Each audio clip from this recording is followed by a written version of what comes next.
O rompimento de uma barragem da Vale, um crime ambiental e uma tragédia humana gigantesca. No dia 25 de janeiro de 2019, uma barragem de uma mineradora em Brumadinho, Minas Gerais, se rompeu e a avalanche de lama e rejeitos de mineração deixou uma enorme perda.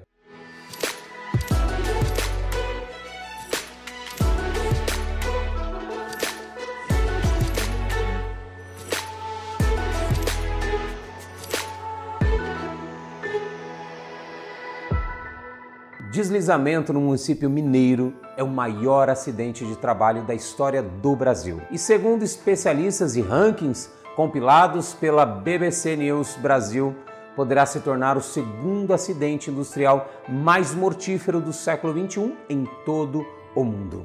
Muitas famílias já receberam a notícia de uma tragédia consumada. Resta saber como lidar com a dor e a perda, mas a compreensão, na verdade, é bastante difícil. É comum que uma morte traumática e inesperada leve muito tempo para ser assimilada.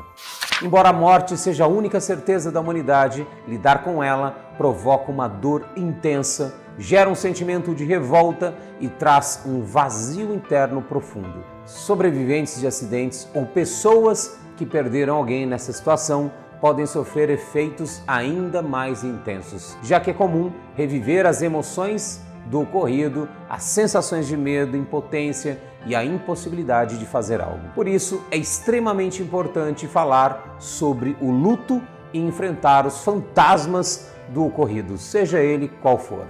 É preciso aprender a conviver com a ausência e a saudade para seguir em frente. Ao passar por uma situação assim, é importante viver cada fase do luto, encarar todas as emoções que fazem parte desse processo também. Resistir ou pular etapas pode fazer com que o sofrimento seja ainda maior e gere traumas emocionais exatamente por essa negação, e é importante entregar-se à sua dor e colocar a tristeza para fora. Literalmente, abrir a torneira e chorar, chorar e chorar.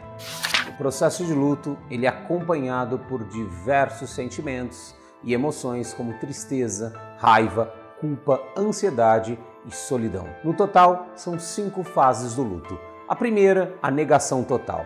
Segundo, a pessoa entra na raiva, na revolta. A terceira, ela começa a negociar. A quarta, entra na depressão.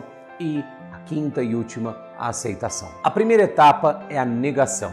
Esse momento é marcado pela dificuldade em acreditar que o fato realmente aconteceu. A dor é intensa e profunda e existe uma grande dificuldade para lidar com a perspectiva de um futuro sem a pessoa que se foi. Ao perceber que o fato realmente aconteceu e não existe nada que possa ser feito a respeito, é comum sentir uma grande revolta. Essa é a segunda fase, marcada pela irritação, quando a pessoa percebe que não é possível reverter a situação. A tendência é que a dificuldade em se conformar seja canalizada em raiva ou revolta. Depois da raiva, a pessoa tenta aliviar a sua dor emocional e começa a fazer algumas ponderações, imaginando possíveis soluções e começa a fazer acordos internos sobre tudo o que está acontecendo. Essa negociação acontece dentro da própria pessoa e muitas vezes é voltada para questões religiosas ou espirituais. Geralmente, a fase mais longa do processo do luto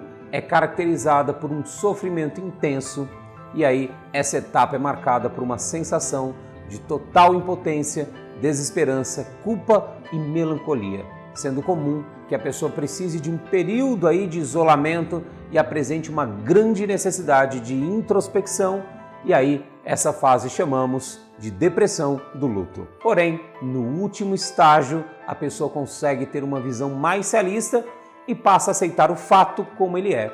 O desespero em relação à perda dá lugar para uma maior serenidade e a pessoa começa a enfrentar a saudade com muito mais consciência. É importante ressaltar que não existe um tempo exato para vivenciar cada fase desse luto, e elas variam de acordo com cada pessoa e situação também. Algumas pessoas, elas podem demorar décadas até chegar à aceitação, enquanto outras nunca conseguirão aceitar a perda com alguma serenidade. É possível superar a perda e seguir em frente, sim, mas é preciso se entregar a esse processo de cura do luto e ter resiliência para lidar com a situação.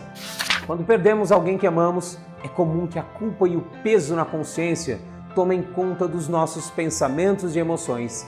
Isso porque a perda faz com que a pessoa comece a pensar em tudo que ela deixou de fazer e dizer para aquela pessoa ou com aquela pessoa. Por isso, ao invés de se culpar, nesse momento, é importante ter em mente que nenhuma relação é perfeita e que as falhas cometidas não significam falta de amor.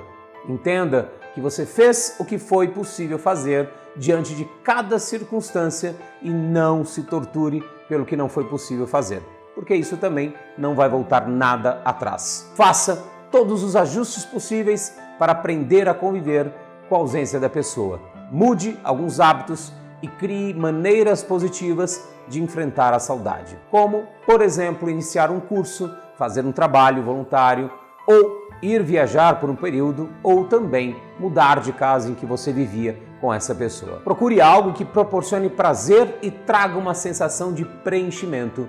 Mesmo convivendo com a dor, é possível sim ser feliz, encontrando motivação em atividades produtivas do nosso dia a dia. E é claro que cuidar das próprias emoções é fundamental durante o luto, porque permite que a pessoa encontre coragem e força para recomeçar tudo e elaborar aquilo que ela viveu. O entendimento profundo sobre as suas emoções, padrões comportamentais e crenças limitantes te ajuda a atravessar esse período difícil com muito mais equilíbrio e resiliência. Em nome de toda a equipe SBA, é com extremo pesar que eu, Rodrigo Fonseca, manifesto a minha solidariedade a toda a população de Brumadinho e meus mais sinceros sentimentos às vítimas desse crime ambiental e a todas as famílias e trabalhadores ali afetados por essa tragédia. Vou finalizar esse vídeo por aqui com muita luz que chegue até cada ser humano que se foi, especialmente cada ser humano que aqui está, que perdeu um pedaço do seu coração, das suas emoções aí com pessoas tão queridas que infelizmente partiram. Beijo no seu coração e muita luz.